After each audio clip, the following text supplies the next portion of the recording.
Aujourd'hui, dans Passion pour Dieu, découvrez la série Nouvelle Identité avec Pasteur Bola Ogedengbe. Cette série exceptionnelle fait partie du parcours d'écolage du site Dieu.fm, un site qui vous permet de découvrir qui est Jésus et de grandir dans la foi. N'hésitez pas à aller sur le site Dieu.fm pour suivre le parcours dans sa totalité.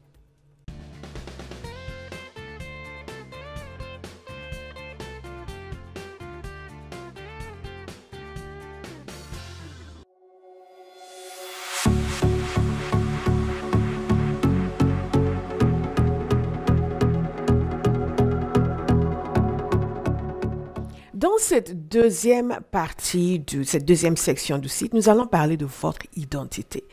Vous avez fait la prière pour donner votre vie à Jésus. Vous avez fait la prière en reconnaissant Jésus comme le Fils de Dieu, comme votre Seigneur et comme votre Sauveur. Et quelque chose s'est passé dans votre vie. Et c'est de cela qu'il s'agit parce que c'est important pour vous de savoir ce qui s'est passé, ce que vous êtes devenu maintenant que vous êtes venu à Dieu à travers Jésus. Nous vous avons dit qu'il y a quelque chose qui va changer et c'est de ce quelque chose qu'il s'agit dans cette première partie. La première chose que je vais vous dire, c'est ceci, vous êtes maintenant né de Dieu. Alors, né de Dieu, qu'est-ce que ça veut dire? Je vais vous expliquer.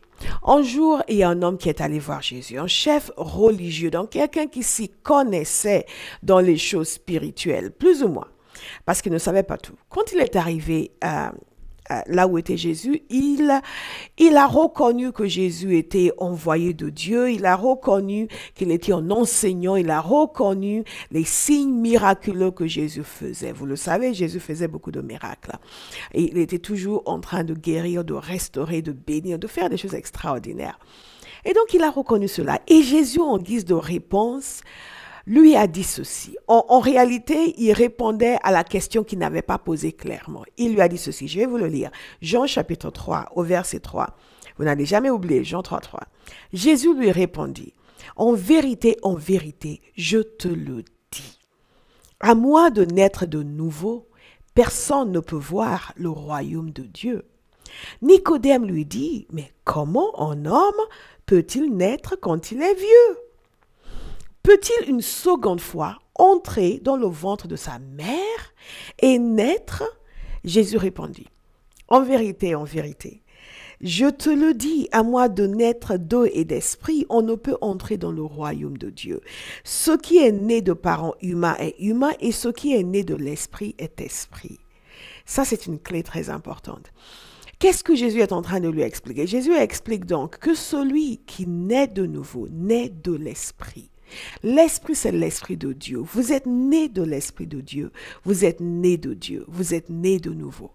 Et vous vous dites, oui, je suis né de nouveau parce que j'ai donné ma vie à Jésus. Oui, vous êtes né de nouveau. Il y a une réalité spirituelle qui s'est manifestée. Il y a quelque chose qui s'est passé spirituellement pour vous. Vous êtes en être spirituel. Vous avez un corps, vous avez une âme, mais vous êtes essentiellement un être spirituel. Votre esprit vient de connaître une véritable naissance. Avant de venir à Jésus, nous sommes morts spirituellement. Et quand nous venons à Jésus, nous passons par Jésus pour venir à Dieu. À travers Jésus, nous venons à la vie. L'Esprit de Dieu vient et donne la vie à votre esprit. C'est ce qui se passe spirituellement quand vous donnez votre vie à Jésus. Donc, il y a de la vie de Dieu qui vous est communiquée dans votre esprit. C'est ce qui vient de vous arriver. Et vous naissez de Dieu. Vous êtes né de Dieu. La vie de Dieu est maintenant en vous. C'est une réalité spirituelle. Et au fur et à mesure que vous avancez dans votre foi, vous allez commencer à vous rendre compte de la réalité de cela. Vous allez changer. Vos désirs vont changer. Vos appétits vont changer. Votre manière de penser va changer. Pourquoi? Parce que la vie de Dieu est venue en vous.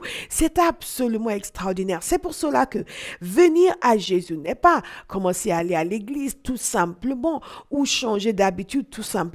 Il y a une réalité spirituelle qui change. Je vais vous expliquer davantage.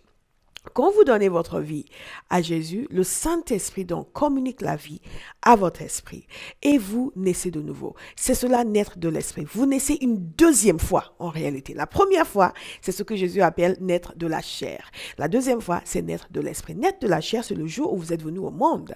On vous a accueilli. Un enfant est né. Vous êtes né la première fois. Et quand vous venez à Jésus, vous naissez de l'esprit, vous êtes né une deuxième fois. Donc la deuxième naissance vient de s'opérer. Ce sont des choses parfaitement naturelles. Alors, 4 points que je voudrais que vous reteniez ici. Le premier, c'est que vous êtes né de Dieu. Ça, je viens de l'expliquer longuement. Vous n'êtes plus mort. Vous êtes maintenant vivant. Votre apparence extérieure est la même, mais vous êtes ce que la Bible appelle une nouvelle création. Vous êtes une nouvelle création et vous êtes sorti des ténèbres, vous êtes entré dans la lumière. J'étais dans les ténèbres, vous me dites oui, vous étiez dans les ténèbres. Vous savez, avant de venir à Jésus, je n'aimais pas qu'on me dise que j'étais dans les ténèbres, mais c'est la réalité. Jésus est la lumière et c'est Jésus qui amène à la lumière et il vous a amené à la lumière. Donc vous êtes né de Dieu. Vous vous rendez compte de ce que ça veut dire? La vie de Dieu est venue en vous, le souffle de Dieu est venu en vous, l'Esprit de Dieu vous a amené à la vie. Vous êtes maintenant connecté à Dieu. Vous avez la capacité de communiquer avec lui, d'être conscient de sa présence. Mais nous irons un peu plus loin dans cela. Le deuxième point, c'est que vous êtes sauvés. Il y a un autre point que il y a un autre passage que j'aimerais vous lire dans cette conversation entre Jésus et Nicodème. C'est au verset 16. Jésus dit ceci: en effet, Dieu a tant aimé le monde qu'il a donné son Fils unique afin que, écoutez bien, parce que vous venez de croire en lui et c'est de vous qu'il s'agit ici, afin que quiconque croit en lui ne périsse pas, mais qu'il ait la vie éternelle. Écoutez bien, Dieu en effet n'a pas envoyé son Fils dans le monde pour juger le monde, mais pour que le monde soit sauvé par lui. Vous venez d'être sauvés par lui, parce que vous avez cru en lui. C'est ce que Jésus a expliqué à Nicodème, que celui qui croit en lui est sauvé. Vous êtes sauvé. La vie de Dieu est en vous. Vous êtes sensible maintenant à l'Esprit de Dieu. Vous êtes unis à Jésus par le Saint-Esprit. Le troisième point, c'est que vous êtes passé de la mort à la vie. Vous avez été transféré de la domination des ténèbres dans le royaume de Dieu, dans le royaume du Fils bien-aimé. C'est comme ça que la parole de Dieu nous l'explique. C'est une bonne nouvelle. Vous devez commencer à vous réjouir. Vous êtes passé de la mort à la vie. Et l'autre point, vous avez reçu donc la vie éternelle. C'est ce que nous venons de lire dans ce passage. Le dernier point que je voudrais que vous notiez, c'est que maintenant vous avez une destination différente. Votre domicile spirituel a changé parce que maintenant vous êtes né de Dieu. Vous n'êtes plus dans les ténèbres, vous êtes dans la lumière. Donc, votre emplacement dans le monde spirituel a changé. Mais il y a aussi un autre point. C'est que votre destination éternelle a changé également. Votre destination maintenant, c'est l'éternité avec Dieu. Non plus séparé de Dieu, mais avec Dieu. C'est une bonne nouvelle. Et si vous mourrez aujourd'hui, et vous n'allez pas mourir aujourd'hui, vous allez vivre longtemps et servir Dieu sur la terre. Mais le jour où vous allez mourir, vous allez partir au ciel pour être avec Dieu. Et à la fin des temps, vous allez participer à toute l'œuvre glorieuse que Dieu va faire quand il va faire une nouvelle terre et un nouveau ciel. Mais nous n'y sommes pas encore. Retenez simplement ceci, c'est que lorsque vous allez mourir, vous allez passer l'éternité auprès de Dieu et non plus séparé de Dieu en enfer, mais auprès de Dieu. C'est extraordinaire. Tout cela vient de vous être donné. Une communication spirituelle merveilleuse. Je vais vous inviter à vous en réjouir. Je vais vous inviter à remercier Dieu tous les jours pour le salut, du fait que vous êtes né de Dieu. Remerciez-le. Et je vais vous inviter aussi à continuer ce parcours, continuer sur le site. Nous venons de voir le premier point, ce qui vous est arrivé lorsque vous avez donné votre vie à Jésus. Il faut que vous saisissiez votre nouvelle identité. Il faut que vous commenciez à vous voir différemment. Il faut que vous commenciez à penser différemment. Que vous commenciez à vous dire, mais je suis né de Dieu. Dites-le tous les jours. C'est bon, je suis né de Dieu. C'est agréable.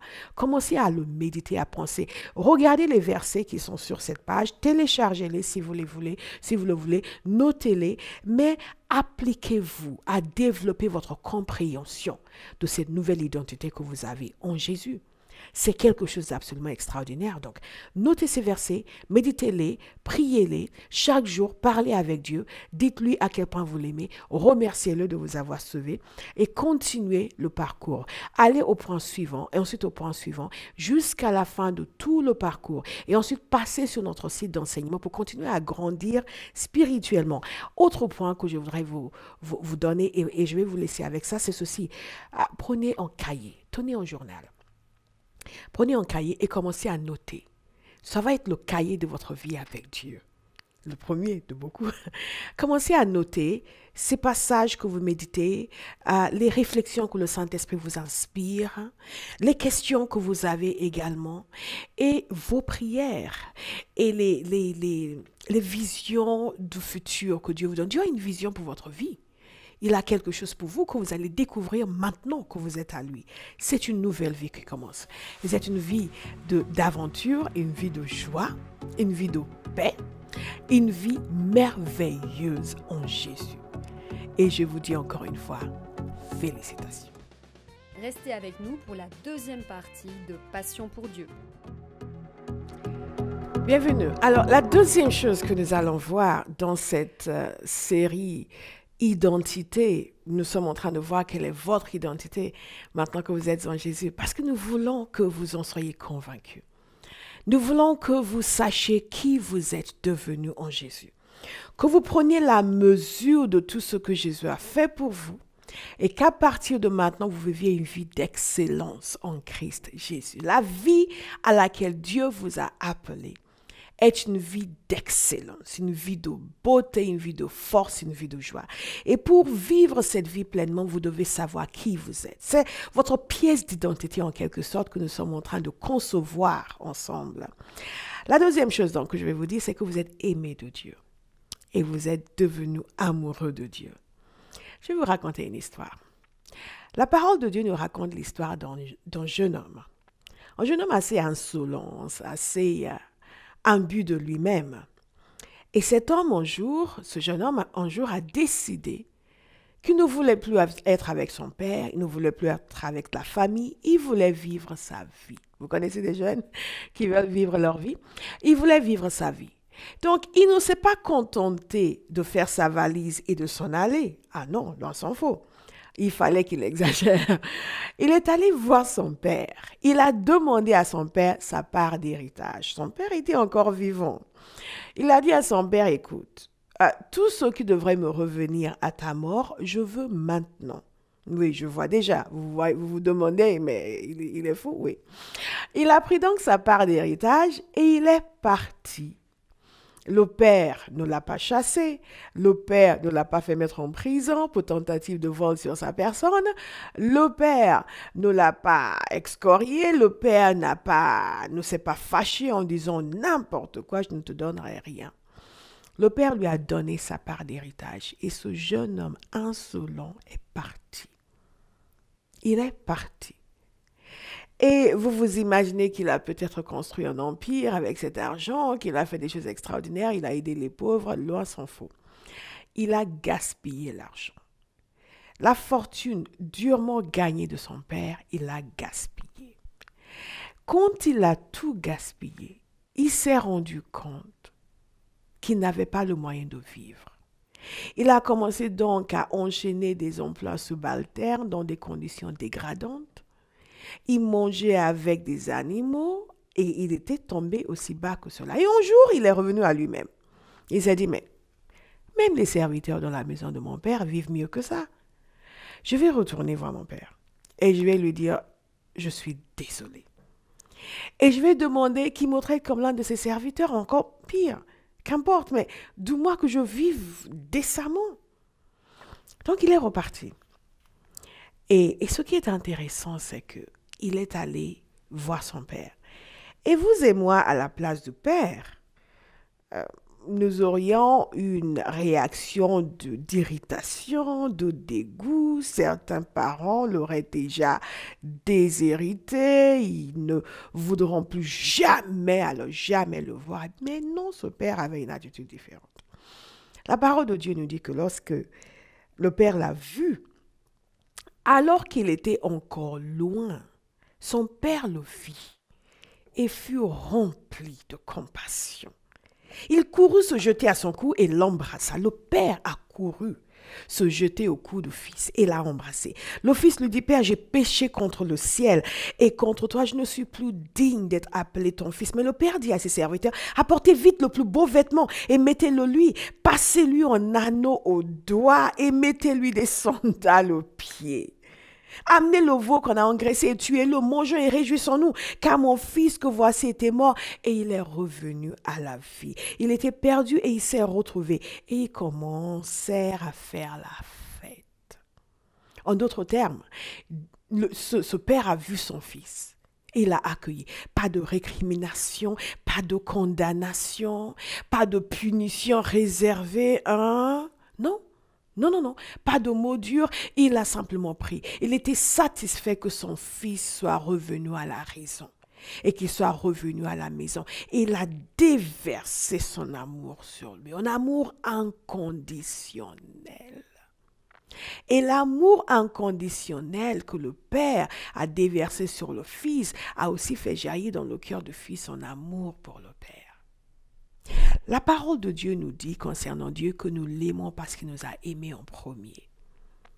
Aujourd'hui, vous pouvez avoir la certitude d'être aimé de Dieu. Parce que Dieu est ce Père qui ne fait pas de récrimination.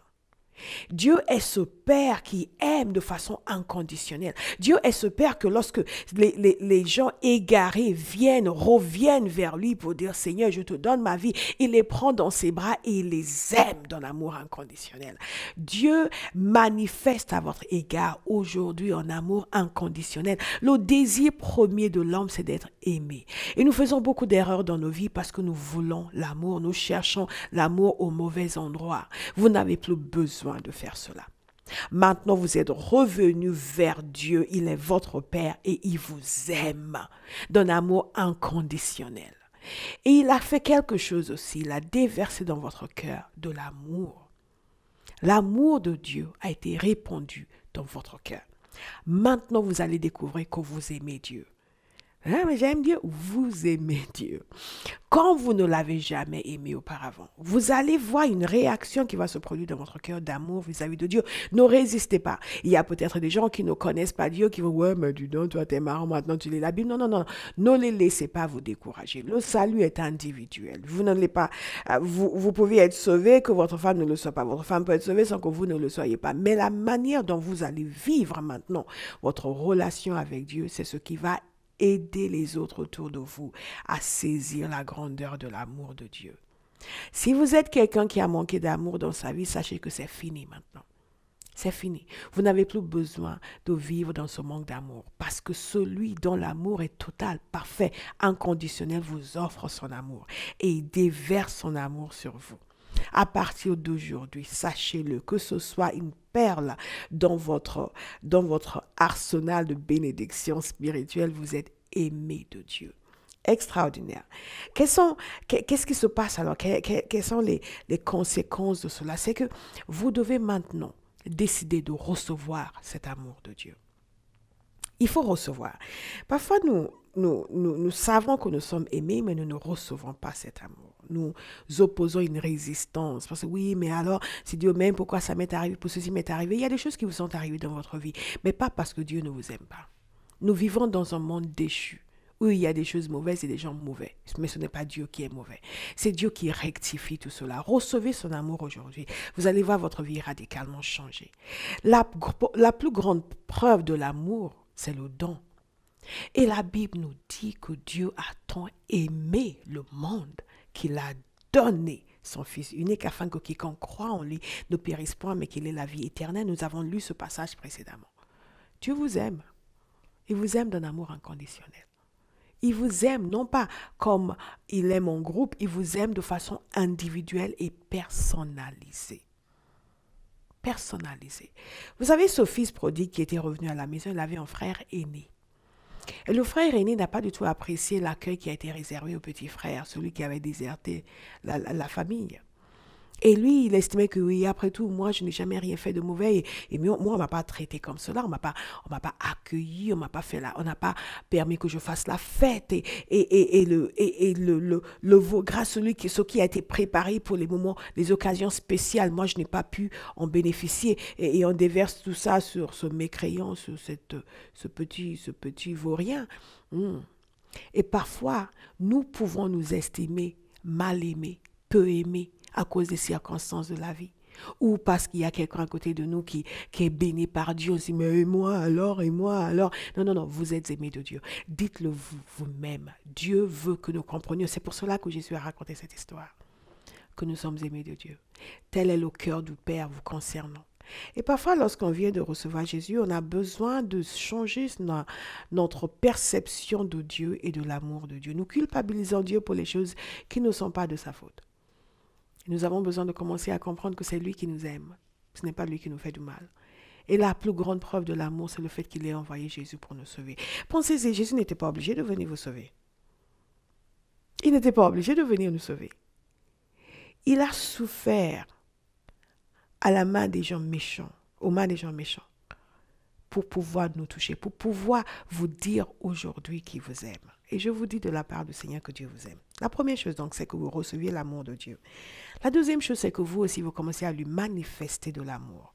Oui, mais moi, je ne sens pas l'amour. Qu'importe. Dieu a déjà déversé son amour dans votre cœur. C'est ce que dit la parole de Dieu. C'est une réalité spirituelle. Dans votre cœur maintenant, si vous êtes réellement né de Dieu, il y a de l'amour pour Dieu. Commencez à lui exprimer votre amour, commencez à lui dire votre reconnaissance, mais aussi votre amour pour lui. Et vous allez voir, votre relation avec Dieu va être radicalement changée. Dieu nous a appelés à une relation d'amour, une communication d'amour entre lui et nous, qui nous permet de vivre une relation agréable, une relation d'une beauté indescriptible. Le cœur de Dieu est un cœur de beauté, un cœur de bonté, un cœur d'amour. Et maintenant, vous avez accès à ce cœur. C'est absolument merveilleux. Vous avez accès à son cœur d'amour et à son cœur de bonté. Et vous commencez, vous aussi, à exprimer votre amour vis-à-vis de lui. Qu'est-ce qui va se passer? Il y a une douceur qui va s'installer dans votre relation avec Dieu. Il y a une bonté, une beauté qui va s'installer dans votre relation avec Dieu. Une joie qui va s'installer dans votre relation avec Dieu. Vous êtes un être spirituel. Vous êtes fait pour une joie supérieure au plaisir charnel. Vous êtes fait pour accéder à un bien-être supérieur à tout ce que les choses matérielles peuvent procurer. Et ce bien-être supérieur vient de par votre relation avec Dieu. Cet échange d'amour entre vous et Dieu. Qu'est-ce que j'ai envie de vous dire encore? J'ai envie de vous dire que vous êtes maintenant retourné à la maison. Vous êtes maintenant là où vous appartenez. Tout le reste, ce n'est pas votre domicile. Tout ce que vous avez fait, vous avez vécu, tout cela, c'était juste un passage. Maintenant, en étant en Jésus, bienvenue à la maison, bienvenue à la famille. Je vais vous encourager donc à recevoir cet amour. Vous n'avez plus besoin de vous sentir rejeté. Même si les gens vous rejettent, qu'importe. La seule personne qui compte vous aime et vous accepte. Vous êtes accepté de Dieu, vous êtes aimé de Dieu. À partir d'aujourd'hui, dites au revoir au rejet. Dites au revoir à l'anxiété, à la peur, à toutes ces choses qui provoquent des tourments émotionnels. Vous pouvez vivre dans la joie et dans la paix et dans la sérénité au milieu des circonstances les plus adverses, les plus compliquées, les plus difficiles. Pourquoi? Parce que vous êtes aimé de Dieu. Et l'amour de Dieu surpasse toutes choses. Qu'est-ce que vous faites à partir de maintenant? Je vous invite à réfléchir. Réfléchissez à cela, regardez, mais lisez ces passages et méditez. Notez dans votre cahier ce que cela vous inspire, le fait d'être aimé de Dieu. Et le fait, vous, maintenant, d'aimer Dieu. Vous pouvez être quelqu'un qui n'avait jamais eu de l'amour pour Dieu. Vous pouvez être quelqu'un qui a fait beaucoup de choses mauvaises dans sa vie. Et vous dites, ouais, Dieu m'aime, moi, Dieu vous aime, vous. C'est ça la puissance de l'amour de Dieu. Elle n'est limitée par aucune circonstance et aucun mauvais comportement. La seule personne qui ne peut bénéficier de l'amour de Dieu, c'est le diable.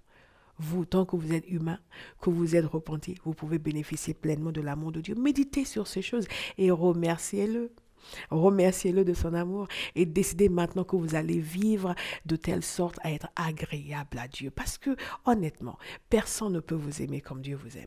Ne mettez plus personne en avant par rapport à Dieu. Mettez Dieu en premier. Parce qu'il n'y a aucun autre amour qui peut égaler l'amour de Dieu et qui peut compenser l'amour de Dieu. Dieu vous a donné le seul amour véritable et réel, le seul amour qui ne change pas. Les gens changent.